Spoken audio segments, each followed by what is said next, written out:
finished the cowl, or at least got it a lot closer to, done. Obviously needs some paint and a little bit more cleaning up. But a vast majority of the welding is done.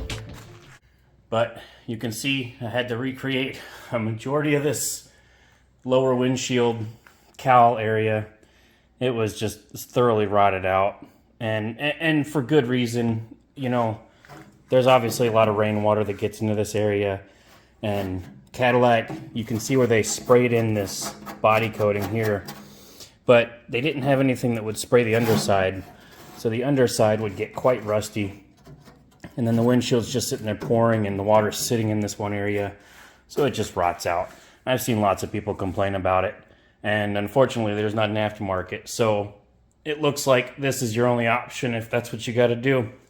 It's a pain. I don't even know how many days I was out here in the afternoon after work, but hey, it's done.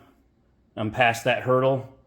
Now I'm going to go ahead and get the back windshield done, and that'll be the next video. See y'all later.